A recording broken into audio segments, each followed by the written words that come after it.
Hello, everyone, and welcome in this new live.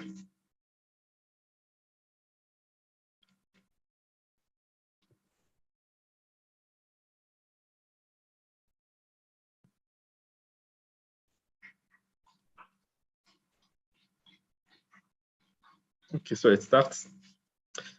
So as usual, the point is to go over what we have been doing in February. So the people who follow from afar Jarvis, they can still be up to date. And as usual, we start with, of course, the treasury.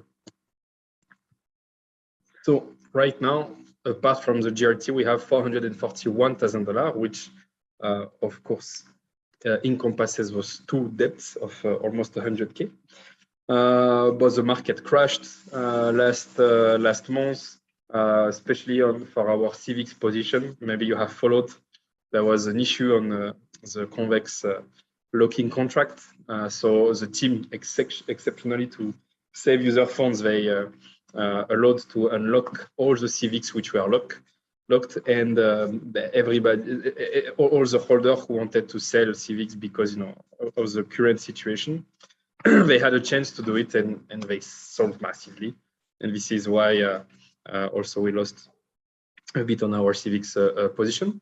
But it's not a huge difference compared to last month overall. Last month at the same time we're at $500,000 of treasury, and now we are at $441,000. And most of our big positions are quite low. I mean, CVX is very low, UMA is quite low. Yeah, and of course our curve token here quite low. About the ecosystem. So the VL still the same, 8.6 million. There was a bug here, so don't pay attention to it. Mainly, of course, on Polygon. I have to actually ask them to add the contract for BNB, since starting from this month we start to be active on the BNB chain, and pretty soon as well on Gnosis and Avalanche. Okay, some numbers. So right now we are at $121 million of swap on our primary market, 9,500 unique users, and 36,000 transactions. You can see the difference between last month to see how much users did we win, how much transaction has happened, and so on. So this month on the primary market, we did $23 million, $17 million of swaps on secondary market. So remember, primary market means burn and mint on our smart contract, and secondary market, it's a Curve, Kyber Swap, Uniswap, and so on and so on. 6,000 transactions on our primary market for the month of February. About the router, so we have two routers, the Jarvis one and the Paraswap one. So to remind you what is a router, it's basically the connection between our on-chain forex market and the rest of the crypto liquidity.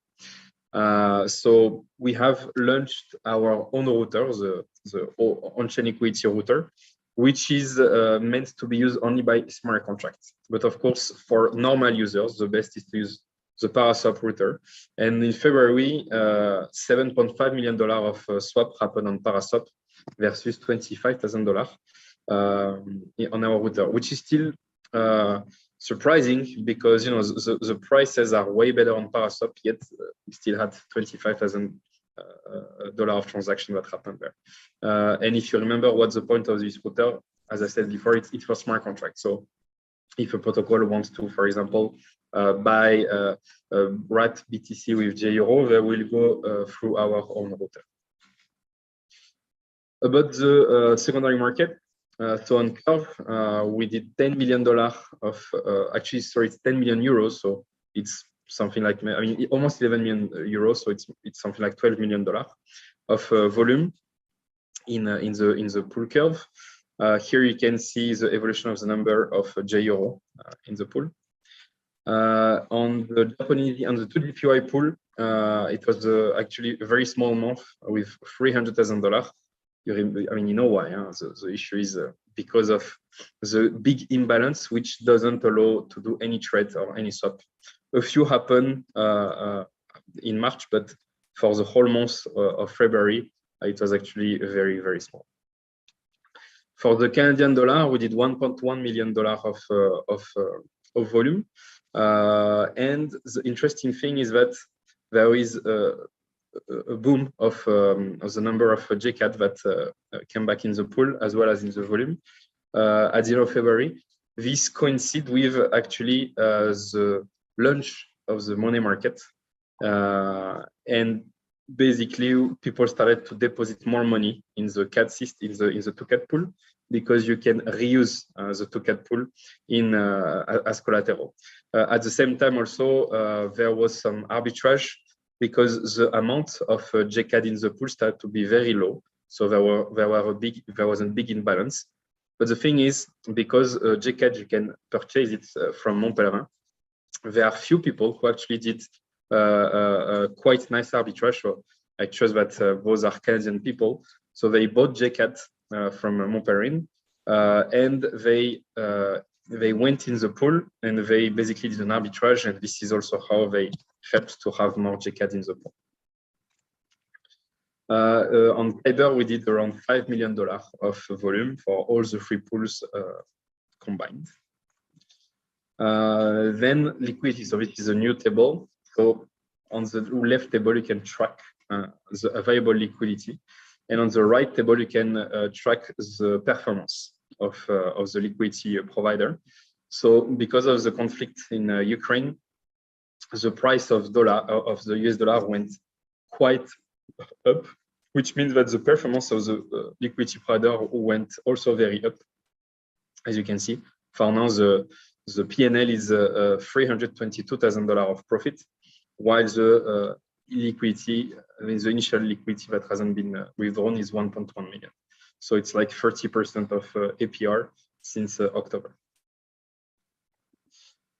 About the fiat on and off ramp, last month we did $2.3 million. So we can see that the peak, of course, was December. But if we remove the month of December, which was a bit extraordinary because it was the end of the year and so on, it's actually still this nice trend that we see in the usage of our fiat on and off ramp.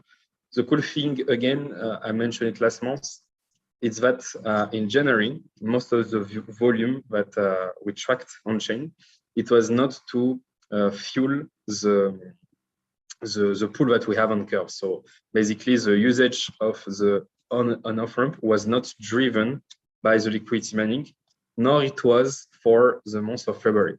So again, this is very cool because it's what happened in December. But in December, I was saying that we have to wait a bit more months to see if people start using the fiat on and off ramp as a fiat on and off ramp, and not just to leverage their euro and to put them in the euro pool.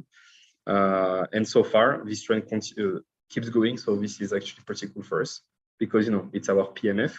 And it's also why we still have decent volume on Paraswap, because people, they buy from Montpellier and then they are going to Paraswap to exchange for wrap BTC or whatever. Okay, so what happened last month? So first, we launched Jarvis exchange on the BNB chain.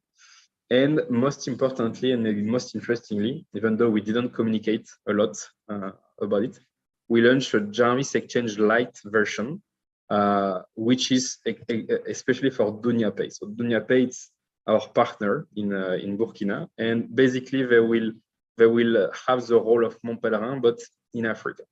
And so they have a wallet as well. And the idea it was to integrate a very light exchange UI, so with a chart and so on, just with the 2 input fields for them. And it's what we have done. So now we'll customize a bit to have the same color as their website. And as soon as we can, we launch the African market with them. We completed also the onboarding app. So this app is exclusively done for events. So it's actually a burner wallet, but on Polygon and using, of course, our jFIAT. So the idea is very simple. We go on an event, we have some card on us with QR codes. The first code that they scan, it's to open the onboarding app, so the burner wallet. and then the burner wallet asks them to scan the other QR code. So they scan it, and basically they import the private key with 1, 2, 5, 10, 20, doesn't matter, jEUR or jSEC or jSwiss franc. It depends, of course, where we do the event. And like that, people, they have 5 jEUR in their wallet, and they don't need the gas, they don't need Matic, and they can exchange it for Bitcoin or send it to another wallet. So we completed it, and now we work on the Binance Smart Chain in BNB Chain version. We also deployed an Avalanche. We did our first minting of Swiss franc and euro. We have completed the collateral yield. So this is what we decided finally to call the lending module. So the idea is that for the V2, as you know, the USDC and the BUSD and so on will be moved to a money market. And the one that we have shown is Aave. And so basically this module, it's a set of smart contracts which moves the USDC from the Jarvis contract to Aave in order to earn the yield. And this lending module is also responsible to buy back GRT from the market. So the idea is that part of the yield is actually used to buy back GRT from the balancer pool that we have on Polygon. So it's an important step, important milestone, stone for the V2. Then we also did the smart contract that you can call the jFIAT printer. So the idea here, it's very simple. We wanted to have the ability to print jFIAT out of thin air, so without collateral. So it has a few use cases. The first one is, of course, flash loans. So you could borrow, for example, 100,000 jEUR from the smart contract, and then you do whatever you want, arbitrage or whatever, and then you have to reimburse. But another use case that we will start with first is actually to supply liquidity into money markets. So last month we had a proposal to add jEUR on Aave v3, and also we finally speed up the thing with markets, and we have now our money market. So to have those two money markets, to make them work, you need people to deposit liquidity. Unfortunately, the liquidity on stablecoins, usually it's pretty high. And if people want to borrow stablecoins, most of the time they will borrow USD because of the liquidity of USD stablecoin. So if they have to borrow a euro, it's mainly because they would like maybe to short euro, or maybe because they would like to use, for example, our off-ramp with Montpellerin. So, you deposit Bitcoin, you borrow euro, and then you exit. Or because they want to participate in our farming program, which means that the yield that people can do on the money market will actually be quite low for stablecoins, especially euro and so on and so on. So it won't attract a lot of liquidity. So the idea is actually for us to seed the liquidity, and we are using this kind of contract. So the idea is simple. We mint uncollateralized jEUR, for example. But the thing is that if we keep them like that, it's risky. It means that suddenly there are some jEUR that do not have collateral. So the idea is that when they are minted, they actually are deposited in a money market. So they are not in circulation, which means that all the jEUR in circulation, they have a collateral, they have enough collateral. But the jEUR which are in the money market, which are not in circulation, they may not have a collateral. And in order for someone to borrow jEUR, as you know, they have to deposit a collateral. So they will over-collateralize the jEUR directly in the money market, and then they will take out the jEUR from the money market, which means that all the jEUR in circulation will have their collateral. Either it is a collateral provided by Jarvis, or it's a collateral provided by the user in the money market. It is a very common practice. It's what Maker is doing with Aave. They are minting DAI out of thin air and depositing, and they are depositing them on Aave. It's what KidAO has done with Mai and our money market, and so on and so on. It also has another use case that we will see hopefully maybe this year or next year, which will be pretty cool. Then the on and off ramp for BNB Chain was launched. So this was pretty cool because it means that maybe now people can actually on and off ramp using our jFIAT in Europe and elsewhere directly on the BNB chain. We also have launched a few pools. So on the BNB chain, we have launched the 2 NGN and the 2 BRL pool. We also have launched a few new jFIAT, the South African round, the Real from Brazil, the Naira from Nigeria, and the SIGZOF, which is actually our jXAF. So the franc CFA, the CFA franc, but we deployed it for DunyaPay. So DunyaPay will basically distribute this. So we didn't call it actually a Jarvis synthetic. It's a DunyaPay synthetic, but under the hood, it's of course a Jarvis liquidity. A new cross-chain bridge also have been deployed. So now people can move jEUR from Polygon to a Binance Smart Chain and vice versa. And a KPI option was launched with UMA. So I will explain a bit more about this option after.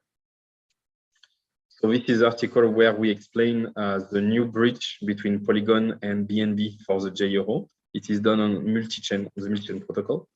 And the article also that you can read to have more information about the KPI option. But long story short, the KPI option is a derivative product, which is actually quite easy to understand. So you receive, for example, one option, and you have the possibility to sell your option right now. So you can sell it for USDC, for example, or you can keep your option until the maturity of the option. At the maturity, the 2nd of May, you will be able to exchange this option for 1 GRT, 2 GRTs, 3 GRTs, or 4 GRTs. And the idea is that if the liquidity of the GRTTH for the last week before the end, so before the 2nd of May, is between $0 to $2 million, you will be able to exchange 1 KPI option for 1 GRT. If we are above $2 million, but below $3 million, you will be able to exchange your option for 2 GRTs, and so on. If it's between 3 and 4 million, you will be able to exchange 1 KPI option for 3 GRTs. And if it's above 4 million, then you will be able to exchange them for 4 GRTs. So right now the liquidity is between 0 and 2 million, which means that participants will be able to sell their KPI option for 1 GRT as of now. We also did 2 interesting videos. So the first one was to understand how AP1 works, since we have a few farms with AP1. So the idea is that you can sell upfront your yield, or you can earn a fixed rate, or you can do some arbitrage. I mean, there are many different strategies and use cases. So I'll let you go to see this video. And the second one, very interesting also, it's how we can do cross-border payments using blockchain and of course using Jarvis. As of today, we have done a few cross-border payments. Of course, the idea right now is not to do it on a large scale. It's just to demonstrate that the technology is here. And what we need to go further, it's more liquidity and then an application that will allow to do this seamlessly. But so far, we have made payments. I mean, when I mean we, it has been processed by Jarvis ecosystem. So we did the payment between Switzerland and Canada, Canada and France, France and Nigeria, and lately Brazil and France. And back in the time also, there was the first one between Switzerland and France. Actually, this video is also very interesting because we also highlight what we could do in the future, because as soon as the protocol is done, you know, the V2, as soon as the liquidity has been attracted, then the most important thing for Jarvis to keep developing, it's actually to start building applications on the top of the technology that we have done. A few tweets. So as I said, last month we did the first cross-border payment between Swiss franc and between Switzerland and Canada. The interesting thing is that it was cheaper than if we were using Wise, and Wise is actually the cheapest and also one of the best solutions out there. So not only you can do it using blockchain, but also it's way cheaper and more efficient. The only problem is that it requires a lot of transaction, and as you can see here, the whole operation took a few hours and involved 4 different stablecoins. But the thing is, the idea is to show to some people that this is possible. And after the live, I actually had a few discussions and a few mails and calls with We have a few people who actually saw the live and were like, hey, I see a good business opportunity. So the only problem right now is that it's not scalable because there is not enough liquidity. But as soon as we can scale this use case and we have a few people interested in building service on the top of this, then we could see in 1 or 2 years from now some remittance application that are entirely powered by everything around Jarvis. So this is pretty cool. Same thing between Canada and France. Also what was cool is that we launched the KPI option actually on the top of BFI. So the idea is that you can provide liquidity on SushiSwap for the GRT ETH pair, and you are paid in Sushi. Then you deposit your LP token into BFI, and BFI will auto compound, which means that they will sell the Sushi and they will buy GRT and ETH, and they will put it back in the vault. And if you stake the BFI token in BFI, then you can also earn KPI option. And the cool thing that you most likely know, we are now on Aave. So there was this proposal that we did to list jEUR into Aave v3 on Polygon. Okay, so around about the governance last month. So here are all the open topics. So actually tonight, I think it already happens, but the BNB PLAS, the BRE, I think that's all. Yeah, those 2 votes will start today. So the idea is that here we want to start the program with the 2 BRL. So to basically start attracting people from Brazil, and this one is to basically manage the BRE smart contract. So the one that allows to mint uncollateralized jEUR, because it's some kind of dangerous thing. You can mint jEUR out of thin air. So there is a lot of security in the smart contract. And the question is, okay, who can decide those security levels? So for example, if we say not more than 1 million jEUR can be minted. So someone has to decide for this 1 million and to create a transaction to increase this limit or to decrease it. So basically the vote is just about that. So about setting the limits and giving to a few addresses the power of minting, increasing the limit and this kind of thing. Apart from that, we are still waiting for handle. We paused the PHP proposal because for now there is not huge volume for PHP on Polygon, and also there is still not fiat on and off ramp directly for the tag PHP. So we're gonna wait a bit. Still in discussion for how to improve the PLAS, even though there is a vote that happened this week where we somehow have improved a bit the system.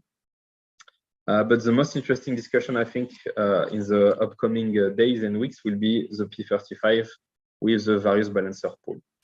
And of course, the new token economics. And that's pretty much it for what is being discussed right now. About the vote of last week, so first there was a vote to renew the Aureus program. So the Aureus program is the one happening on Kyber. And actually, the discussion in the balancer P35 in the balancer pool proposal is to replace Kyber by balancer. So instead of having 3 different pools for jEUR, jSwiss franc, and jGBP, to gather them in a single pool in order to basically have just one pool instead of 3 different ones, and also to create some kind of European currencies index. Another proposal that was accepted was to stop using UMA as collateral for our reward contract. So the reasoning behind is that the price of UMA went down. So basically, to give UMA now, it's to give a huge portion of UMA, considering that the price of UMA went down. So the idea is to keep our UMA because we may need them for more important things, and to replace then the collateral for the Aureus token with only a GRT instead of GRT and UMA. It passed, so the Aureus token is only collateralized with a GRT. And then we voted on renewing the 2 jPY program. So the idea of this vote was actually to renew it or to don't, but if we were to renew it, the idea is it was to start the new program together with the two cats. So this is one way to improve also the PLAAS program to avoid that liquidity powder go from one pool to another one when we launch a new program. So the idea is it was to try to synchronize all the programs together in order to avoid this kind of thing. And also in terms of UI UX, instead of having the CES token, the quiz, the OR, and so on, now you will have a single token. Okay, so on what are we working for March? So we are doing some research for Arbitrum. Phantom is still blocked, unfortunately. It's been now more than 2 months that we asked them to fix it. So they fixed it actually. They fixed the bug on their chain. It was not a critical bug, don't worry. It was just a bug that prevents us to launch correctly. But now they need all their nodes basically to synchronize to this new version, and this is not done. So I honestly don't know if it will happen this year, which is bad because it means that maybe we will never be able to go on Phantom. Of course, we keep working on the multi-helping on Jarvis Exchange on other EVMs, so Gnosis and Avalanche first. Jarvis Exchange v2 as usual, and we'll start working on a small app to simplify, basically to create an on-chain remittance corridor. So as I said before, we have done some cross-border payments, but it involves many different transactions. First on Jarvis Exchange, then on Curve, and so on and so on. So the idea is to combine everything using our own router, so the Jarvis router, in order to seamlessly go from, for example, jEUR to CAT-C. So no need anymore to do a few different transactions. Another thing that we work on is, of course, to update the June Analytics dashboard, because now we will start to be quite present on BNB. So we'd like to see a bit the data there. And since now we start to have money market, but also a very interesting thing that happened in March, like payment protocol integration, we would like to track actually this. And we finish by the ecosystem, which actually now starts to be a bit bigger. So I have added here payments because we have Superfleet, and you may have seen that now we have also requests. And now we have money markets to generate leverage and yield. And I have added, of course, the bridges in the liquidity on secondary markets. So that's pretty much it. So if you have any question, feel free.